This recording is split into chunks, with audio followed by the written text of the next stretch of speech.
Day 144, Job 33, 34, 35, and 36. Gonna hop right into it. Chapter 33. But please, Job, hear my speech and listen to all my words. Now I open my mouth, my tongue speaks in my mouth, my words come from my upright heart, my lips utter pure knowledge. The Spirit of God has made me, and the breath of the Almighty gives me life. If you can answer me, set your words in order before me. Take your stand. Truly I am as your spokesman before God. I also have been formed out of clay. Surely no fear of me will terrify you, nor will my hand be heavy on you. Surely you have spoken in my hearing, and I have heard the sound of your words, saying, I am pure without transgression. I am innocent, and there is no iniquity in me. Yet he finds occasions against me. He counts me as his enemy. He puts my feet in the stocks. He watches all my paths. Look, in this you are not righteous. I will answer you, for God is greater than man. Why do you contend with him? For he does not give an accounting of any of his words. For God may speak in one way or in another, yet man does not perceive it. In a dream and a vision of the night, when deep sleep falls upon man, while slumbering on their beds, then he opens the ears of men and seals their instruction, in order to turn man from his deed, and conceal pride from man. He keeps back his soul from the pit, and his life from perishing by the sword. Man is also chastened with pain on his bed, and with strong pain in many of his bones, so that his life abhors bread, and his soul succulent food. His flesh wastes away from sight, and his bones stick out which once were not seen. Yes, his soul draws near the pit, and his life to the executioners. If there is a messenger for him, a mediator, one among 1,000, to show man his uprightness, then he is gracious to him, and says, Deliver him from going down to the pit. I have found a ransom. His flesh shall be young like a child's. He shall return to the days of his youth.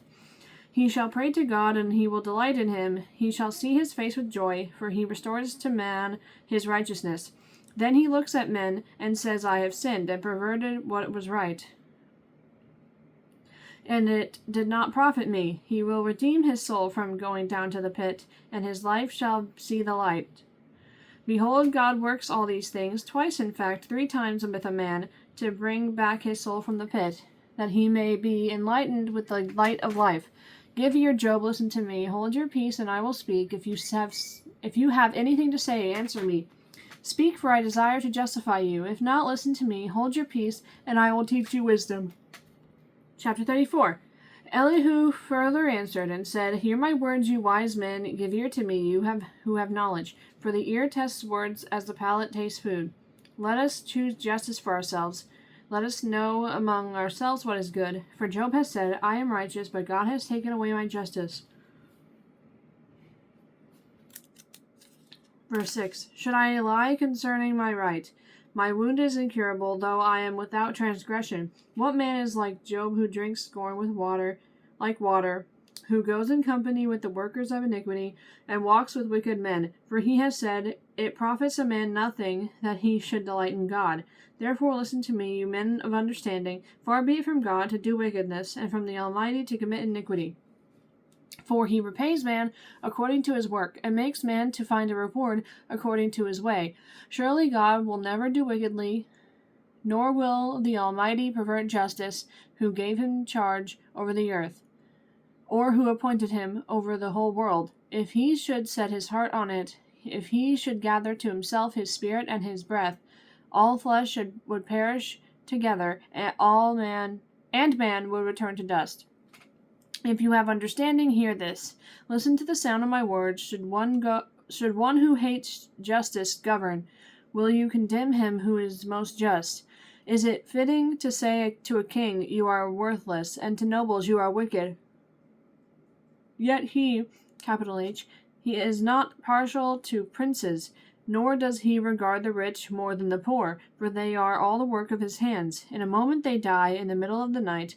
The people are shaken and pass away.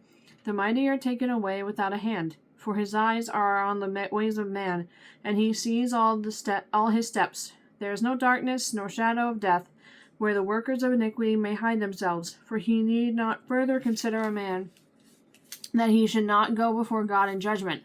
He breaks the in pieces mighty men without inquiry, and sets others in their place. Therefore he knows their works, he overthrows them in the night, and they are crushed. He strikes them as wicked men in the open sight of others, because they turned back from him, and would not consider any of his ways, so that they caused the cry of the poor to come to him, for he hears the cry of the afflicted. When he gives quietness, who then can make trouble? Sorry. And when he hides his face, who then can see him? Whether it is against a nation or a man alone, that the hypocrite should not reign, lest the people be ensnared. For he has anyone... What? Hang on. Sorry, my brain was like... Verse 31. For has anyone said to God, I have borne chastening, I will offend no more. Teach me what I do not see. If I have done iniquity, I will do no more. Should he repay it according to your terms, just because you disavow it? You must choose, and not I, therefore speak what you know. Men of understanding say to me, wise men who listen to me. Job speaks without knowledge, his words are without wisdom. Oh, that Job were tried to the utmost, because his answers are like those of wicked men. For he adds rebellion to his sin, he claps his hands among us, and multiplies his words against God. Chapter 35. Moreover, Elihu answered and said, Do you think this is right to do... I can read.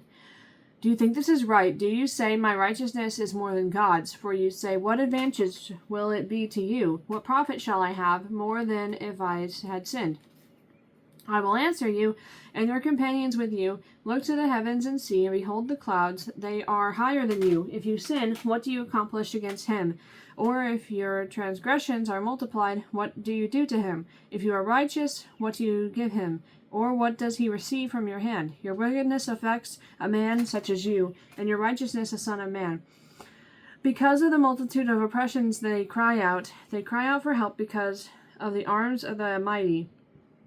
But no one says, Where is God my Maker? Who gives songs in the night?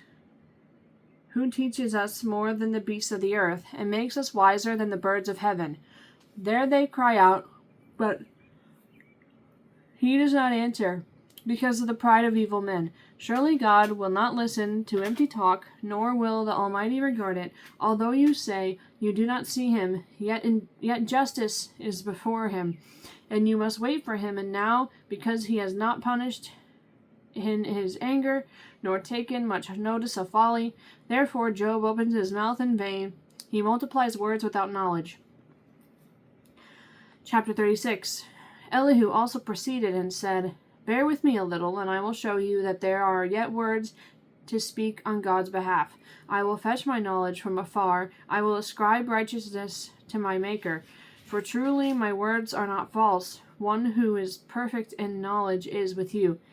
Behold, God is mighty, but despises no one. He is mighty in strength of understanding. He does not preserve the life of the wicked, but gives justice to the oppressed. He does not withdraw his eyes from the righteous, but they are on the throne with kings.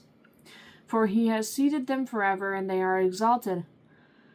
And if they are bound in fetters, held in the cords of affliction, then he tells them their work and their transgressions, that they have acted defiantly. He also opens their ear to instruction, and commands that they turn from iniquity. If they obey and serve him, they shall spend their days in prosperity, and their years in pleasures. But if they do not obey, they shall perish by the sword, and they shall die without knowledge. But the hypocrites in heart store up wrath. They do not cry for help when he binds them. They die in youth, and their life ends among the perverted persons. He delivers the poor in their affliction, and opens their ears in oppression. Indeed, he would have brought you out of dire distress into a broad place where there is no restraint, and what is set on your table would be full of richness. But you are filled with the judgment due the wicked. Judgment and justice take hold of you. Hang on. Verse 17. But you are filled with the judgment due the wicked. Judgment and justice take hold of you. There we go. Because there is wrath, beware lest he take you away with one blow. For a large ransom would not help you avoid it. Will your riches or all the mighty forces keep you from distress? Do not desire the night when people are cut off in their place. Take heed, do not turn to iniquity, for you have chosen this rather than affliction. Behold, God is exalted by his power. Who teaches like him? Who has assigned him his way, or who has said, you have done wrong? Remember to magnify his work, of which men have sung. Everyone has seen it. Man looks on it from afar. Behold, God is great, and we do not know him, nor can the number of his years be discovered. For he draws up drops of water, which distill as rain from the mist, which the clouds drop down and pour abundantly on man. Indeed, can anyone understand the spreading of clouds, the thunder from his canopy? Look, he scatters his light upon it, and covers the depths of the sea. For by these he judges the peoples. He gives food in abundance, he covers his hands with lightning, and commands it to strike. His thunder declares it, the cattle also concerning the rising storm. It cuts off in the middle.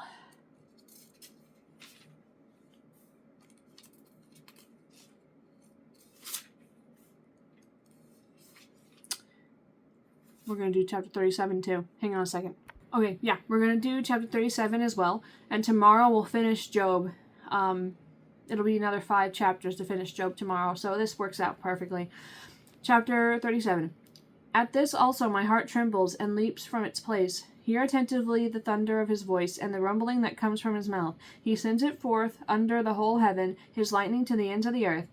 After it a voice roars. He thunders with his majestic voice, and he does not restrain them when his voice is heard. God thunders marvelously with his voice. He does great things which we cannot comprehend. For he says to the snow, fall on the earth, likewise to the gentle rain and the heavy rain of his strength. He seals the hand of every man, that all men may know his work. The beasts go into dens and remain in their lairs. From the chamber of the south comes the whirlwind, and cold from the scattering winds of the north. By the breath of God ice is given, and the broad waters are frozen. Also with moisture he saturates the thick clouds. He scatters his bright clouds, and they swirl about, being turned by his guidance, that they may do whatever he commands them on the face of the whole earth.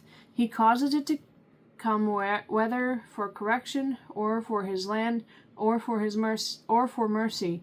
Listen to this, O Job. Stand still and consider the wondrous works of God. Do you know when God dispatches them and causes the light of his cloud to shine? Do you know how the clouds are balanced? Those wondrous works of him who is perfect in knowledge. Why are your garments hot when he quiets the earth by the south wind?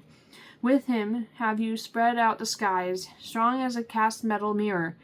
Teach us what we should say to him, for we can prepare nothing because of the darkness. Should he be told that I wish to speak?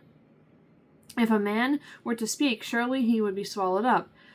Even now men cannot look at the light when it is bright in the skies, when the wind has passed and cleared them. He comes from the north as golden splendor. With God is awesome majesty. As for the Almighty, we cannot find him. He is excellent in power, in judgment, and abundant justice. He does not oppress. Therefore men fear him. He shows no partiality to any who are wise of heart. All right. Tomorrow we'll finish Job. Hooray! And then we get to start Psalm, which will be interesting because it's a bunch of poetry. I'm kind of looking forward to Psalm.